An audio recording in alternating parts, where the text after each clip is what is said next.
If you've listened to my channel at all, you know that there is a big misalignment in terms of men leading their business and also leading in families, specifically in this industry.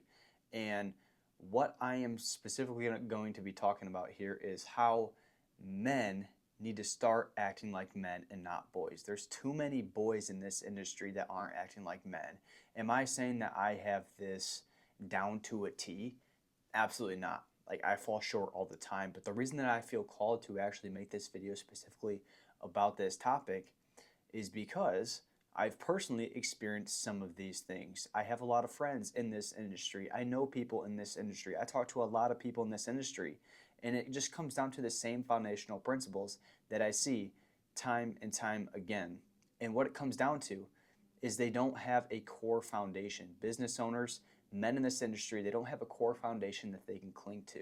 And what I mean by that is they don't have someone or something to tell them what is right and what is wrong. And what that thing is it's the Bible. That's what it is. It's a book of laws that tells you what is right and wrong. Because if you don't have that, then everything else is just simply up for interpretation. Is this right? Is this wrong? I'm going to do this because now I don't have anything telling me that it's right or it's wrong. So I'm going to do it based on my feelings. And when you start acting on feelings, that's where things in business and in personal life can completely go astray. When you have some sort of foundational principle to keep you in line, all of a sudden, your relationship with your spouse isn't suffering. Your finances aren't suffering. You're actually stewarding your money. Your relationship with your kids isn't suffering. Your health isn't suffering. All these different things in your life, because your life is what matters, guys. Yes, people can say, okay, my business is my life, but at the end of the day, when you have people that you have to provide for, you have a family, you have kids, you have a wife, your life, the way you support them, the way you show up in your personal life matters so much more than your business. It really does. The way you give your money, the way you steward your money matters so much more than the money you're making in your business. Now, obviously, you couldn't steward without the money in your business, but you guys understand what I'm saying here. And really, what I see in misalignment here within this industry is four main things that people don't have this as their foundation. And the number one thing that people are so misaligned in, and the reason why they are misaligned and they feel skewed in life and in business is, number one, I'm going to go into details on all these. We have drunkenness. Number two, we have pride. Specifically, when we're talking about pride, we talk about people who have a little bit too much of an ego. They love the material things. We have stewardship. They can't stewardship their money well. And then number four, which is arguably one of the biggest things, and all these kind of relate to each other, but it's leadership, specifically men leading their business and leading their family. And I'm going to be referring back to the Bible. I'm going to be referring, because the Bible is literally the law that you should be obeying, to be completely honest with you. And I'm going to be referring back to personal experiences here and of specifically why I'm talking about this. So if we talk about the first one, which is drunkenness, and really this is a huge problem in this industry, and I completely understand it because as I go through the industry, as I've been in the concrete industry, I have a mosquito company, like, it's back-breaking work. Obviously, some industries are a little bit more back-breaking than others, but this is back-breaking work. So we need some sort of outlet. So when you go home, what's your outlet? You crack open a beer. You crack open a couple beers. Well, one beer turns into a 12 packs. And really, it's a very, very vicious habit because over time, like when you first start doing this, you're not going to see an effect in anything in your life, right? Like it's not going to play negative effect. But if all of a sudden your outlet every single time is alcohol, you're going back to alcohol, then what you're going to see is going to compound over time. That alcohol, it's going to spill into your marriage. All of a sudden, you need alcohol to cope. You don't have the alcohol, well, now your marriage is going to be suffering a little bit. It's going to spill into your business as well. The way you're actually leading your business, the way you're leading your family is going to spill into specifically how you're stewarding your money. Obviously, you prioritize that fix, that alcohol fix, or whether it's a drug, that fix in your life. And it plays into a huge impact. And if we refer back to the Bible, specifically in Galatians, and I'm going to open up my Bible here. If we go to Galatians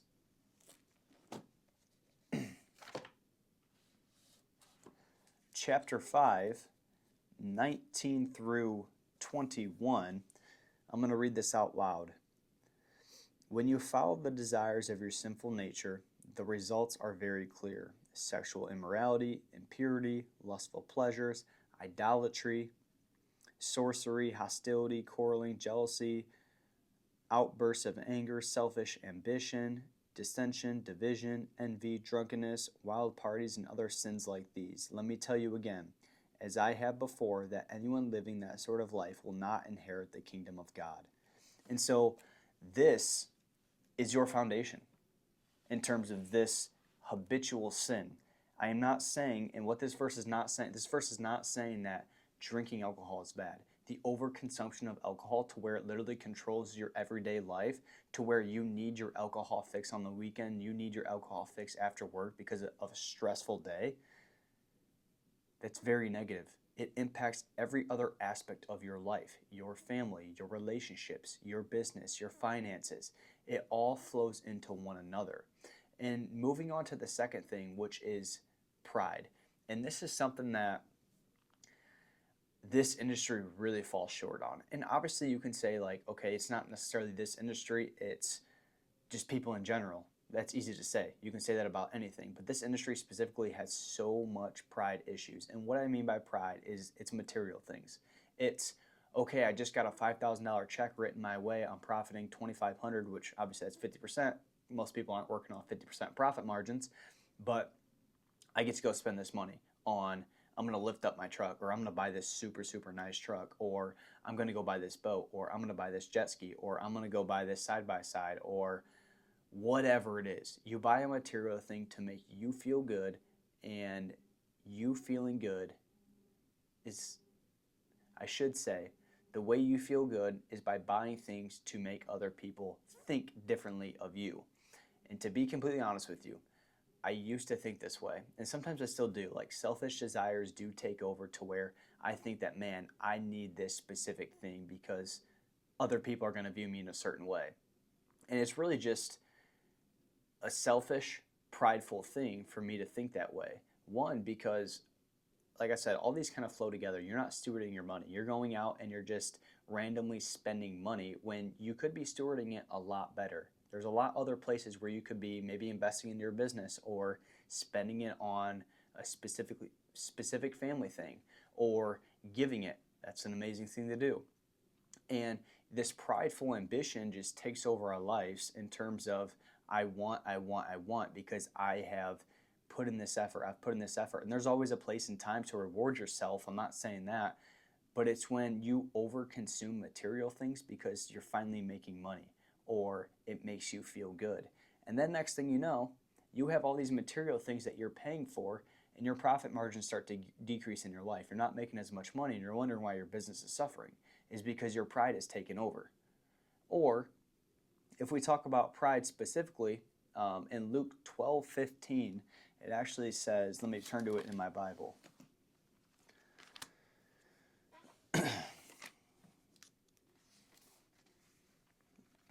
In Luke 12:15, I'm going to read it to you guys. It says, "Then he said, 'Beware, guard against every kind of greed. Life is not measured by how much you own.'" And really, before I was married, before I had a kid, this was super easy for me to just kind of consume my life with pride. Like, always want these material things so people on the outside can view me in a certain way. And, as you start taking on more responsibilities as a man, as a husband, as a father, these things kind of are pushed to the side.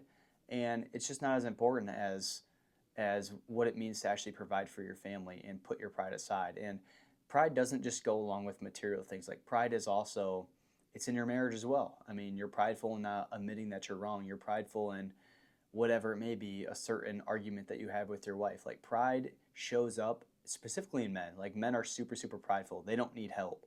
Like, I think that's a funny one. Like, I always say I don't need help, but really in reality, you do need help. You're just a little bit too prideful. And so pride can overconsume our life to the point where it actually controls every aspect of our life. And I refer back to the Bible and the passage that I just read in Luke.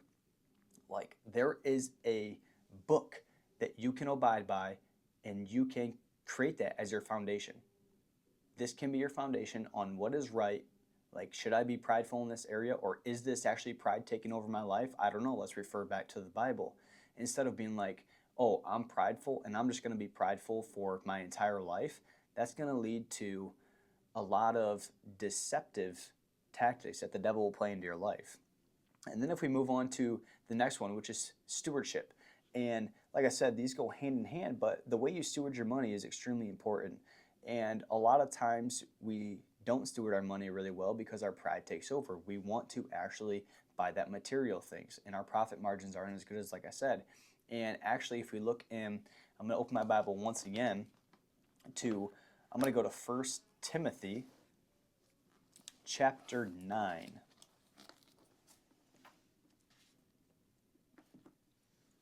It talks about the love of money is rooted in evil. It's not saying that money is bad, but the love of money, your obsession over money, guys, and I'm flawed. Like, if you're a business owner, you go into business to make money. Like, it's an easy thing to just be obsessed with making money, because then obviously you can buy more things.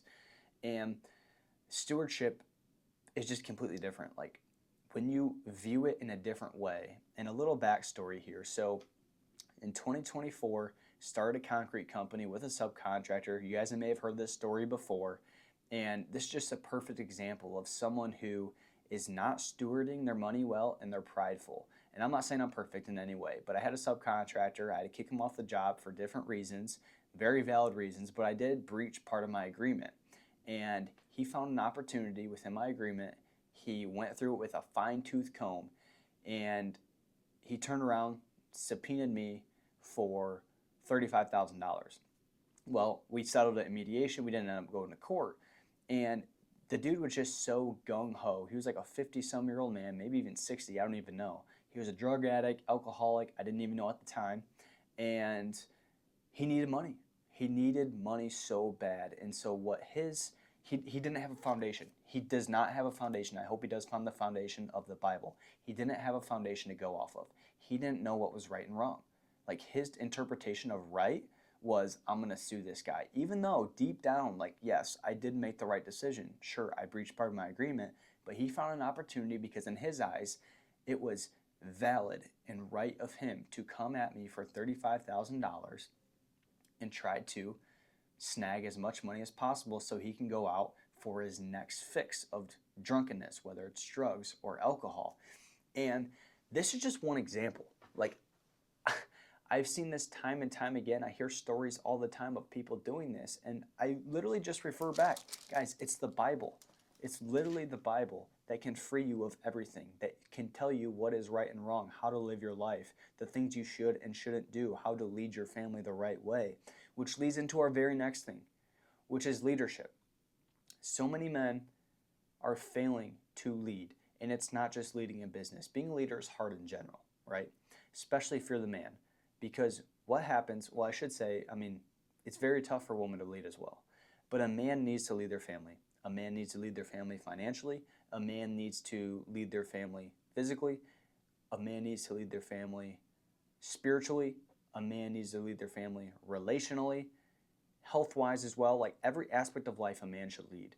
And one of the things that really sticks with me is in the book of Proverbs, and I'm going to turn to it here. Proverbs 27, it says, and this really, I love this verse. And actually, when I was looking up different verses for this specifically, I wasn't sure exactly which verse I wanted to use. And I looked up, guys, I don't know all these verses off the top of my head. Like, I'm looking at the Bible. So I looked some up online to see which verses corresponded with leadership. And it took me to Proverbs 27. I actually had this circled in my Bible. In Proverbs 27, it says, you guys might be able to hear my kid out there. In Proverbs 27, it says, the godly walk with integrity. Blessed are their children who follow them. The godly walk with integrity. Blessed are their children who follow them. That sits with me hard, especially being a dad. Like, I want to walk with integrity. I want to lead my family with integrity the right way, because I know specifically that my children, my son, is looking up to me. Like, as a dad, I don't care where you come from, where your family trees come from, whether you've grown up in a really good household or whether you haven't grown up in a good household. your leadership in your family is absorbed through your kids. Your kids will see the way you lead. And that sets an example for how they live the rest of their life. Hands down. Unless you change your family tree because you didn't grow up the way that you wanted to, your parents or your dad was terrible to you, your parents were terrible to you, unless you change your family tree, you are the one that can change your tree. Your kids will do exactly what you do. And that's exactly why this Proverbs 27, the godly walk with integrity, blessed are their children who follow them. That's why this verse sticks with me so much, is because the way we lead is the way our kids are going to lead. I want to make sure that I'm showing up to church on Sundays. My kids see me that church is a priority. I want to make sure that they see me reading the Bible. I want to make sure that they see me treating my wife the right way. I want to make sure they see me working hard in business. Like all these aspects of being a leader, they go in business and they go in personal life. And if my kids can get a glimpse of me, guys, they're going to get a glimpse of me failing a lot. But if my kids can get a glimpse of me leading in different aspects of life, and I could set an example of how they should live their life, then I've done my job. If I can get them to Christ, then I've done my job. I want to set the example for my family. And so all aspects of these pillars, every single one, drunkenness, pride, stewardship, leadership, all four of these, drunkenness, pride, stewardship, leadership, they all play an impact on how we step away from being a boy and actually stepping into manhood. And it's frustrating, it fires me up talking about this because this industry is so flawed at it. It really is. This industry is full of a lot of people who are only doing it for the money. And guys, I'm not only doing business for money. Like, yes, money is obviously the main thing of why you want to do something. But when you prioritize impact over money, money will naturally follow impact. And that's where a lot of people go wrong. And there's a lot of people on the internet telling you that, oh, you can make a lot of money in this industry, the home service industry, you need to make a ton of money, window cleaning, light install, whatever it may be. There's a lot of money to be made. But not a single person is out there telling you there's a complete misalignment on how you've built your foundation within your business and within your life, and that the business itself is not going to free you of any type of pride that you have, any type of failure to steward your money, any type of leadership issues that you have going on in your life. None of those things are going to be cured by business. They're going to be cured by a foundational principle of the Bible. That is the only thing that can cure those things. And I'm telling you, there is a place for you to step into true freedom, to step into that leadership role, to step into actually being a man and not just focusing on business. We have a community inside my school group. It's 100% free. Every single Monday, we hold a weekly prayer at 5:30 a.m. I'd love for you to join. And along with that, you get a bunch of different tactics on how to actually grow your business, because growing your business is important. I'm not saying it's not important, but there are other steps in the ladder that are more important than business. And we show you exactly how to grow your business, but along that, more importantly, we show you how to actually step into a relationship with Jesus Christ. And the best way to do that is to simply join in community of like-minded business owners and simply pray before our chaotic week on Monday mornings. I'd love to see you inside the school group. Peace.